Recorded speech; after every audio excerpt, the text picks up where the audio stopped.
Mahkamah Konstitusi yang saya muliakan, khusus Bapak Ketua.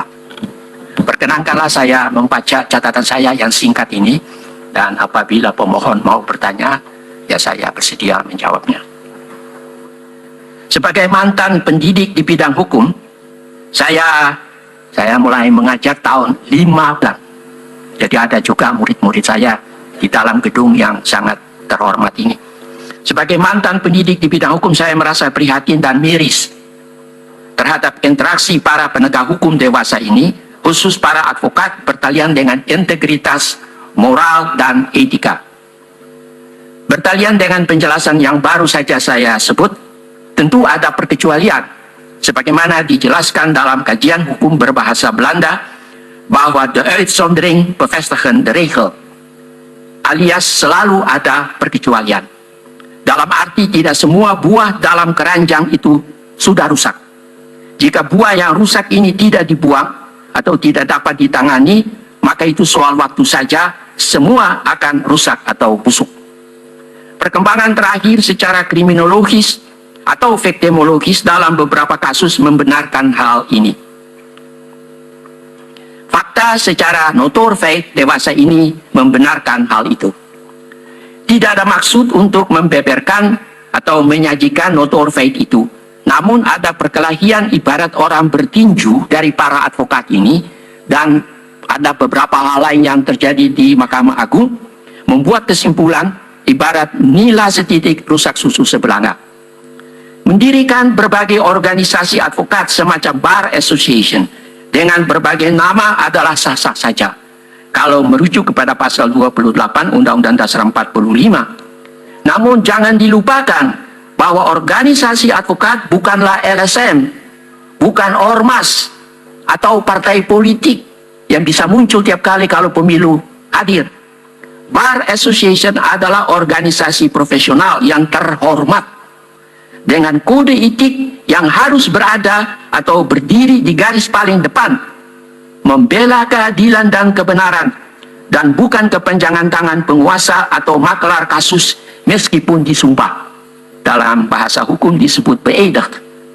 Itulah sebabnya apa yang ditulis oleh Shashwood pada tahun 1870 perlu disimak dengan cermat, yaitu let it be remembered and treasured in the heart of every student that no man can ever be a truly great lawyer who is not in every sense an honest man. Saya garis bawahi, Bapak Ketua yang mulia, an honest man, orang yang jujur. Jadi disyaratkan, dibutuhkan kejujuran, integritas, dan moral serta etika. Apakah hal-hal itu masih ada? Ya saya tidak akan jawab hal itu saja. Itu saya kira orang-orang di akar rumput juga sudah mempunyai penilaian terhadap hal itu. Tapi saya ingin menggarisbawahi, tanpa hal-hal itu, yaitu integritas, moral, dan etika, profesi advokat adalah, kata orang barat, belahlet, menertawakan. Dan itu berarti pembelaannya dalam menegakkan hukum dan kebenaran adalah Markus, istilah yang kita dengar. Mudah-mudahan tidak ada yang punya anak dinamakan Markus, yang disumpah alias Dr. Jekyll and Mr. Hyde. Undang-undang advokat yang ada di fase ini, yaitu Undang-Undang Nomor 18 Tahun 2003, adalah suatu, saya tidak akan kasih penjelasan pasal-pasal, sebab di sini terlalu banyak advokat, saya bisa diserang macam-macam dengan sudut pandang yang berbeda-beda. Tapi menurut hemat saya, undang-undang tersebut adalah, saya pakai bahasa asing, mohon maaf Bapak Ketua, legislative misbaksel. Ibarat orang di Senayan mau bikin mata sapi jadi telur dadar. Dan harus ditakar kembali oleh Mahkamah Konstitusi secara mendetail, supaya saya tidak sebut pasal-pasal. Adanya berbagai organisasi advokat, apakah itu single bar, multi bar, atau Federation of Bar Association, tentu adalah sah-sah saja. Sebab sejak semula penguasa sejak Orde Baru sudah menjalankan polisi divide et impera. Namun menurut hemat saya, dalam negara dengan proses pembusukan yang menunggu degenadeslah, pukulan terakhir, akibat KKN dari hulu sampai hilir, maka seyogianya single bar association adalah suatu kondisi sine qua non. Dengan demikian, maka kode etik profesi lebih mudah ditangani dan diimplementasikan. Kalau toh Mahkamah Konstitusi berpendapat lain, misalnya Federation of Bar Association seperti yang tadi saya dengar, maka mutlak perlu ditegakkan dan diimplementasi hanya satu kode etik profesi demi mencegah kutu loncat. Nanti sini loncat sana, dan seterusnya. Apakah itu berarti undang-undang advokat yang sekarang ini dipandang sebagai legislative misbakse?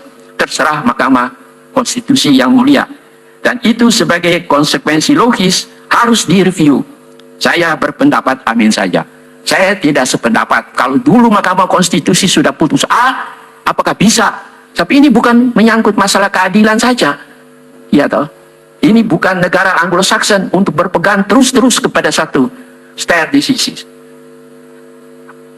Kesimpulan yang mulia, Undang-Undang Advokat nomor 18 tahun 2003 adalah suatu legislative misbakse yang tadi saya katakan mau bikin mata sapi jadi telur dadar. Dan saya ikuti sudah berapa Mahkamah Konstitusi memutus hal-hal itu di sini tentang undang-undang yang dihasilkan dengan harga yang sangat mahal di gedung yang setengah miring itu alias Senayan itu. Jadi perlu dikaji ulang secara detail. Code of Ethics harus ada dan cuma satu untuk diterapkan secara konsekuen terhadap any bar association demi mencegah kutu loncat. Dengan dalih apapun tidak diperbolehkan mendiri bar association lagi. Demikian Bapak Ketua dan Majelis.